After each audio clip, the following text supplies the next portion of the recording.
Going on, YouTubers? Welcome to another video. Today we're going to show you the updated cave, like I said, from yesterday.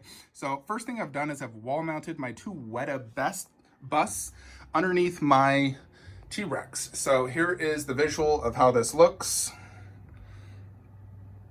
I put my Kong DVD, Jurassic Park collection, and the Venetosaurus, and I just threw that poster up there for the heck of it because I had it. But here it is, looks quite good. I do like it. It no longer looks empty in this display and looks more complete. Now, one thing I did want to change in this display is this baby hatchling raptor. I want to upgrade to the Chronicle version. Buddy of mine who has it, I showed him tons of pics of mine. He's like, yeah, you definitely need the upgrade. It'll look a lot better. So we're going to upgrade that. I'm just going to throw that hatchling, probably next to that raptor. It'll still look cool because I got the claw. I could put the hatchling down there. And I got that one super cheap. It was like 50 bucks, not a huge deal. So we'll upgrade to the Chronicle one. I think it'll look a little bit better. And we're gonna keep that like that for now until potentially future 110s that look better and fit up there would work. That shelf actually has a decent amount of height space, believe it or not, and it's quite secure. So, it's the closet shelf.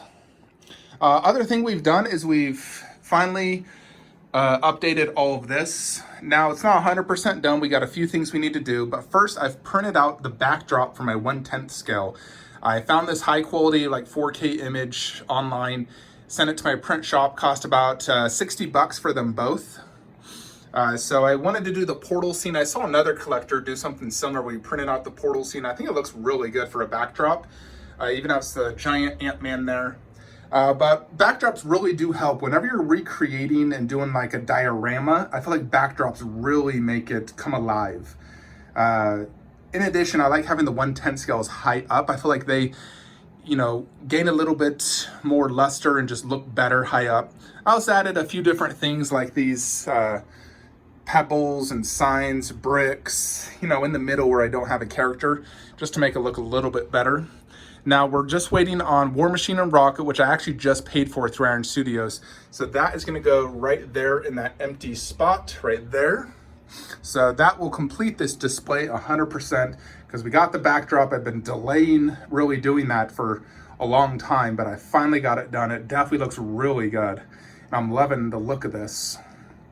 Some people say it looks cluttered, but of course it is supposed to be cluttered as fuck. It's a war battle scene. You think people are trying to stand 5 feet apart in a war scene? No, they're trying to kill each other.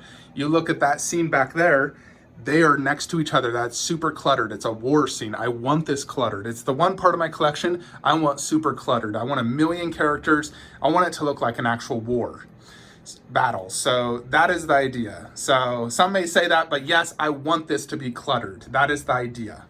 We just need War Machine and then we're good.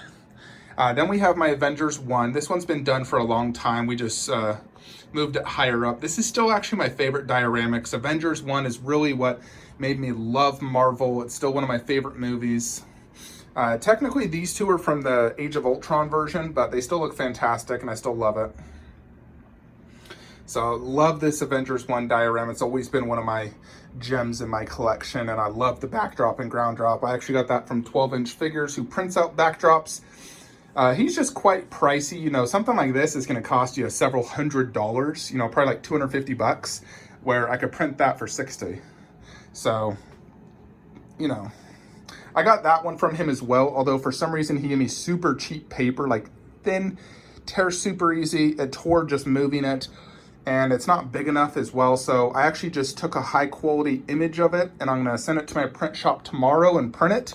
Another 60 bucks, get higher quality paper and fill this entire display. For now, I put Vision on a display riser, but that will change. Once I update the backdrop and ground drop, I'll have them edge to edge and Vision in the middle. And that will look much better.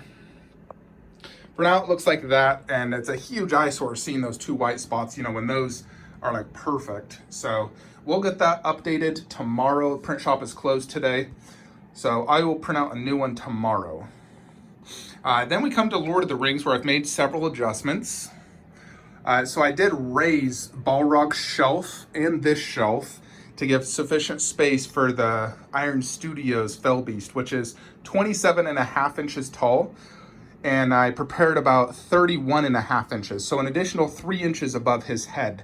You know, same with them, I have plenty of space from his head to the top. And we got plenty of lighting in there. I got 3 different lights actually. So one in the back, 2 in the front. But we put the Felbeast here. I am getting my poster, and all my Lord of the Ring posters are actually from the same artist. They have their own website, but then they also sell on Amazon. You know, so here's the Bane of Duron. I really like that one. We got this Smaug, and I actually have 2 of his Smaug ones. I got that one as well. This Sauron is also from him. Is Jerry Sandervelt, I believe is the name. Yeah, I'm pretty confident. I love that Sauron though, it's sick. We're gonna get a Felbeast one, and I'm gonna show you an image here. So this is how it's going to look when it's all said and done. Now I've actually also connected his light up feature. I tried to hide the cable as best I could, so when you're looking at it like this, you can't see the cable. And it's hidden quite well, although I don't want it part of my main system because I don't want it turning on all the time. So I just, you know, press the button, which is super easy, and then it starts lighting up. And this light up is incredibly cool because it has that fire effect.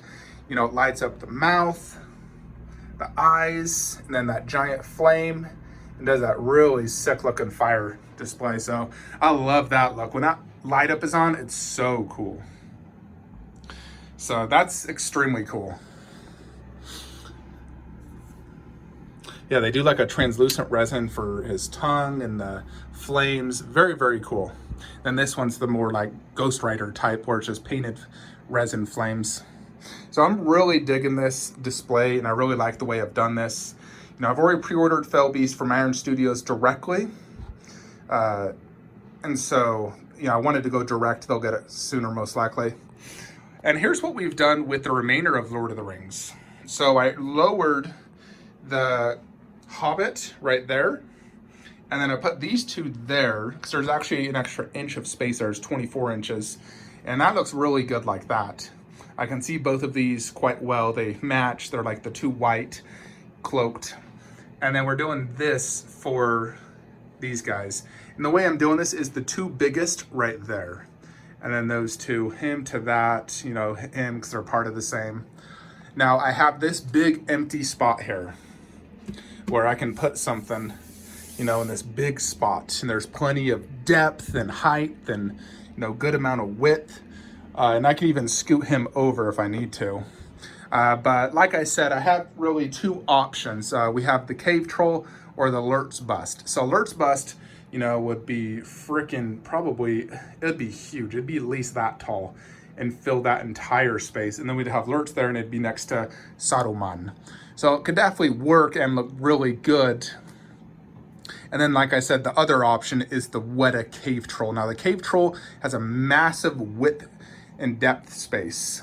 He's about, you know, 2 feet tall. So he would go to about probably right here in terms of height. His base would definitely fill this entire spot. And then I'd have his giant weapon, whatever the heck it's called, going back there. And then he also has 2 little, you know, orcs with him as well. So I've always wanted a cave troll.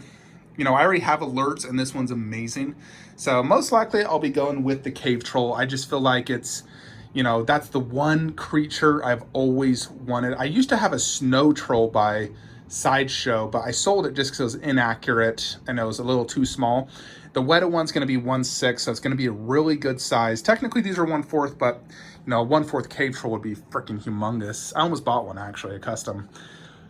But I think the cave troll is the best route. I think it will look really good, and it's also cheaper than Lurtz Bust by $1,000. So you know, I have actually 2 of those cave trolls on pre-order. So we're gonna get a cave troll in here. I'm definitely buying it, and then if I get it and I don't like it or it doesn't look as good, then I'll consider the Lurtz Bust and just sell it. So we're definitely gonna review that cave troll in the cave. So that should actually be shipping in the next few months. Same with the Felbeast, so we can really finish this Lord of the Rings here in the next, you know, few months. And then we come to the Game of Thrones, so we still have the Khaleesi there, and I like that. It looks good. And then we wall mounted this plaque. I really like that plaque. I think it looks awesome. And then eventually, when my retailer in 68 years ships my Khaleesi, most likely arriving damaged and no replacement parts, she'll go right here and she'll be about that tall, her little dragon. You know, like I said, there's about 25 inches there and she's about that high. So I planned it just to have that right above it. Now I do have some wall space back here where I could put a poster if I wanted to, Lord of the Rings or Game of Thrones. If I wanted to do, you know, like a Game of Thrones poster there, or just keep it empty as is, you know. So then there we'll put the Dilophosaurus. But overall, I think it looks really good. I spent, you know, quite a bit of time setting everything up and getting it good. Definitely excited to get that backdrop full right there because I think it'll improve it substantially. But overall, I'm really loving the way this looks. The transformation's coming along quite well for the whole cave, especially in this room where we've needed to do some updates to overall improve the display. You know, having one display of all my dioramas with backdrops and everything, I think just looks amazing. And then adding additional Lord of the Rings and putting them all together, because before, as you remember, those two were underneath my Raptor bus, which was just like, wait, what are they doing there? Where now it's like, oh snap, that looks awesome, because you got bust full figure of all three main creatures. Then we'll also get the freaking cave troll. So it's gonna be super exciting. I'm really excited. Next week's gonna be a huge week for me, so make sure you guys have, you know, sub to the channel, hit that bell notification. I'll be uploading tomorrow the ECC Elite Creature Collectibles Jason life-size bust. On Tuesday, we'll do a custom Freddy hat. On Thursday, I'll be getting the Terminator battle damaged bust by Pure Arts. And most likely, it hasn't updated yet, but I'm pretty confident I'll be getting Ash 1/3 and Big Chap wall mount life-size busts, which there's no reviews out for that. So it could be a huge week for me next week. Definitely super excited, especially that Jason bust. And if I could get Ash, oh my gosh, Ash.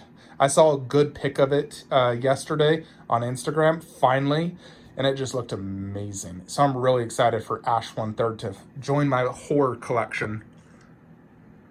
Anyways, folks, that is it. Let me know your thoughts and comments below. Hope you all enjoyed this video, and I will see you guys tomorrow for the Jason Bust review. Take care.